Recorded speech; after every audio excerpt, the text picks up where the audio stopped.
Hello students, welcome to Mindshaper Academy. So this is lecture 10 of chapter 3 Understanding Quadrilaterals और इस lecture में हम solve करेंगे exercise 3.1 का question number 6. So let's start. So हमको यहाँ पर 4 डिफरेंट क्वाड्रिलेटरल्स गिवन हैं A, B, C, D और हमको क्या करना है, इसमें आप देखिए जो इंटरनल एंगल्स हैं वो गिवन है और हमको एक x जो कि एक अननोन क्वांटिटी है उसकी वैल्यू फाइंड आउट करनी है हर एक फिगर के अंदर. ठीक है, तो सबसे पहले हम शुरू करते हैं फर्स्ट वन से. तो जो फर्स्ट वन है ये क्वाड्रिलेटरल है. ओके, और हमको पता है, हम पहले देख चुके हैं काफी बार कि sum of internal angles of a quadrilateral is 360 degrees. मतलब कोई भी क्वाड्रिलेटरल ले लीजिए और उसके इंटरनल एंगल्स का सम कर दीजिए तो आपको 360 डिग्रीज उसका सम आता है इंटरनल एंगल्स का. राइट, तो इसी कॉन्सेप्ट को फॉलो करके we can easily find out the value of x. तो यहाँ पर क्या होगा, यहाँ पर ये जो एंगल्स हैं इन सबका सम कितना है 360 degrees. Right, so 50 degrees plus 130 degrees plus 120 degrees plus x is equal to 360 degrees. Right, अब यहाँ पर 50 degrees plus 130 degrees plus 120 degrees इसको आप ऐड करेंगे तो ये हो जाएगा 300 degrees. Right, so 300 degrees plus x is equal to 360 degrees. अब ये बन गई लीनियर इक्वेशन और इस लीनियर इक्वेशन को सॉल्व करके आप एक्स की वैल्यू इजीली कंप्यूट कर सकते हैं. और सॉल्व करने के लिए आप क्या करेंगे, ये जो आपका LHS पे 300 है इसको RHS पे ट्रांसपोज कर देंगे.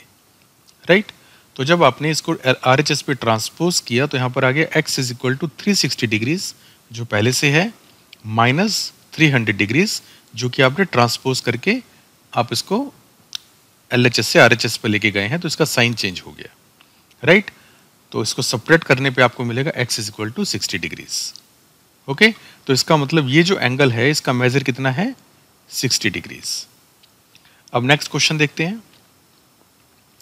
सो यहाँ पर भी एक क्वाड्रिलेटरल गिवन है. Okay, again the concept is same कि sum of internal angles of quadrilateral is 360 degrees. But यहाँ पर एक छोटा सा ट्विस्ट इन्होंने किया है कि इस एंगल का मेजर दे दिया, इस एंगल का मेजर दे दिया, बट ये जो एंगल है इसका मेजर नहीं दिया.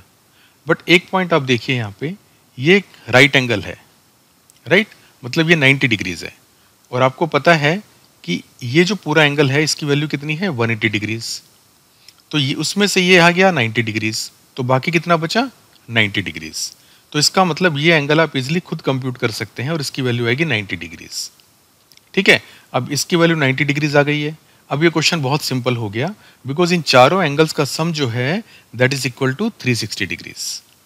ठीक है, 90 degrees plus 70 degrees plus 60 degrees plus x is equal to 360 degrees. अब यहाँ पर स्टेप सेम है जो पिछले क्वेश्चन में हमने किए थे. इन तीनों को हम ऐड कर देंगे और इसकी वैल्यू आएगी 220 डिग्रीज. तो 220 degrees plus x is equal to 360 degrees. 220 को हम यहाँ पर ट्रांसपोज कर देंगे तो ये बन जाएगा x is equal to 360 degrees minus 220 degrees और इसको हम सब्ट्रैक्ट कर देते हैं तो हमारे पास आता है x is equal to 140 degrees. ठीक है, तो इस तरीके से हमने इस वाले एंगल का मेजर निकाल लिया है that is equal to 140 degrees. Okay, अब आगे चलते हैं, that is part C of question number 6. अब यहाँ पर आप देखिए, यहाँ पर फर्दर उन्होंने थोड़ा सा इसको कॉम्प्लिकेट करने की कोशिश की है. यहाँ पर अगेन आपको एक पॉलीगन गिवन है जिसके कि 5 वर्टिसेस हैं, 1 2 3 4 5. तो ये पेंटागन है. राइट, तो इस पेंटागन में कितने वर्टिसेस हैं 5. कितने नोड्स हैं 5. तो टोटल नंबर ऑफ वर्टिसेस और नोड्स भी कह सकते हैं उसको हम, वो कितने हैं 5. ओके, और अभी हमने प्रीवियस क्वेश्चन में देखा था और लेक्चर नंबर 4 में भी हमने देखा था कि अगर हम कोई भी पॉलीगन लेते हैं और उसमें n नोड्स होते हैं तो उसके जितने भी एंगल्स होते हैं उसका सम कितना होता है, नंबर ऑफ नोड्स -2 कर दीजिए दैट इज 5 - 2 और जो भी रिजल्ट आता है उसको 180 डिग्री से मल्टीप्लाई कर दीजिए. ठीक है, तो उसके इंटरनल एंगल्स का सम आपको मिल जाएगा which in this case is 3 × 180 degrees and that is 540 degrees. इसका मतलब ये जितने भी इसके इंटरनल एंगल्स हैं इन सबका सम कितना है 540 डिग्रीज. ओके, तो पहला जो आपका पॉइंट है वो तो ये आ गया कि sum of internal angles of a pentagon is 540 degrees. अब आ जाता है कि ये पांचों एंगल हमको गिवन नहीं है, ये दोनों तो x है जिसकी वैल्यू कंप्यूट करनी है, ये 30 है, बट ये वाला एंगल और ये वाला एंगल आपको गिवन नहीं है। बट आप इजीली कंप्यूट कर सकते हैं इसको, बिकॉज आपको पता है कि यहाँ से लेकर यहाँ तक पूरा एंगल कितना है 180 डिग्रीज। सिमिलरली यहाँ से यहाँ तक पूरा एंगल कितना है 180 डिग्रीज। तो अगर 180 डिग्रीज में से मैं 70 को लेस कर दूं तो मेरे को मिलेगा 110 डिग्रीज, राइट। और यहाँ पर मेरे को मिलेगा 180 डिग्रीज माइनस 60 डिग्रीज में कर देता हूँ तो मेरे को मिलेगा 120 डिग्रीज। ओके, तो इस एंगल का मेजर आ गया 110 डिग्रीज, इस एंगल का मेजर आ गया 120 डिग्रीज। अब इसके जितने भी इंटरनल एंगल्स हैं उन सब का मेजर हमको पता है, जिसमें कि x अननोन है। ओके, तो अब आगे चलते हैं हम, और यहाँ पे देखिए इन सब का सम किसके इक्वल होगा, इन सब का सम इक्वल होगा 540 डिग्रीज के। तो हमने सारे एंगल्स को ऐड कर दिया है, 110 डिग्रीज, 120 डिग्रीज, 30 डिग्रीज ये वाला, प्लस x ये, प्लस x ये, और इन सब का सम आ गया 540 डिग्रीज। ओके, अब यहाँ पर इन तीनों को हम ऐड कर लेते हैं तो ये आ जाएगा 260 degrees plus 2x, x plus x is 2x is equal to 360 degrees. 260 को हम यहाँ पर ट्रांसपोज कर देंगे तो हमको मिल जाएगा 2x is equal to 100 degrees. अब LHS और RHS दोनों को हम 2 से डिवाइड कर देंगे तो ये हमारे पास आ जाएगा x is equal to 50 degrees. ठीक है, तो ये जो दोनों एंगल्स हैं, इन दोनों एंगल्स की मेजर क्या है, 50 डिग्रीज एंड 50 डिग्रीज। ठीक है, सो चलिए अब हम सॉल्व करते हैं इसका लास्ट पार्ट क्वेश्चन नंबर 6 का, दैट इज पार्ट डी।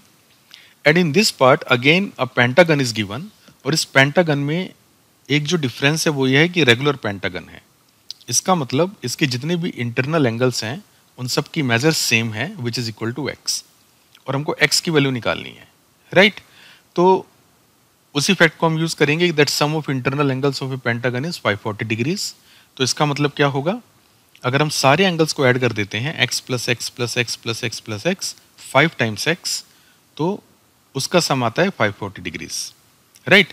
सो ये हो गया 5 times x is equal to 540 degrees, और हम दोनों LHS और RHS को अगर 5 से डिवाइड कर देंगे तो हमको मिलेगा x is equal to 540 divide by 5 which is nothing but 108 degrees, right. So regular pentagon के हर एक एंगल का जो मेजर होता है वो कितना होता है, 108 डिग्रीज।